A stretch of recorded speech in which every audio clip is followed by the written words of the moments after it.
जे भी हमारा एक रसिया है।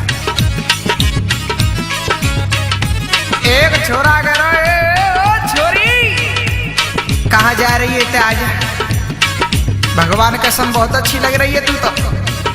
कहाँ कह रहा हो? तेरे गोरी गोरी गाल, तेरी घोड़ी की सी चाल, मोकुंद जा चखा जा ते टुंडी नीचे मार।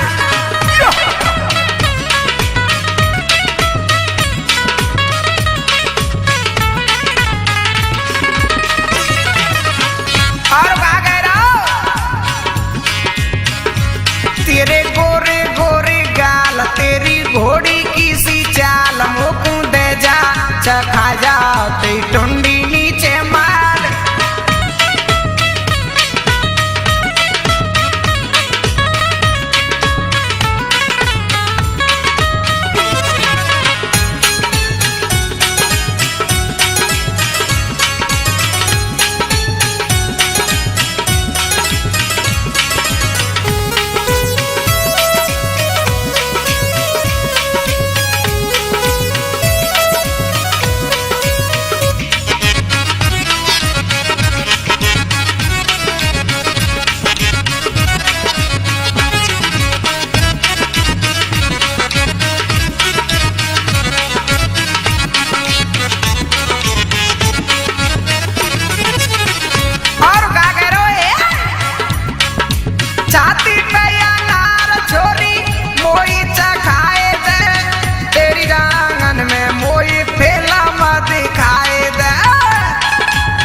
मोई फेला मत दिखाए दे।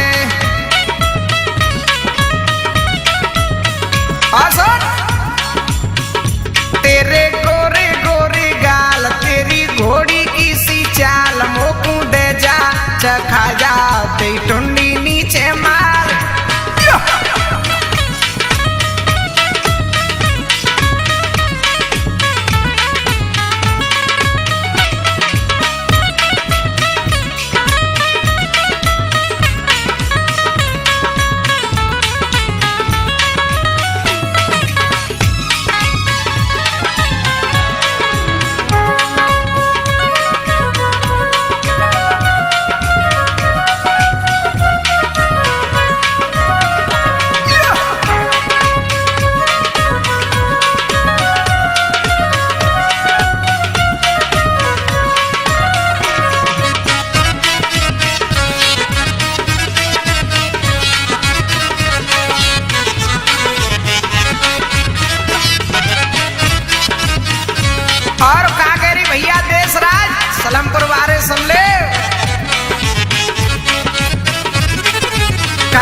चखा जा ते टुंडी नीचे माल तेरे गोरे गोरे गाल तेरी घोड़ी की सी चाल मोकू दे जा चखा जा ते टुंडी नीचे माल तेरे गोरे गोरे गाल तेरी घोड़ी की सी चाल मोकू दे जा चखा जा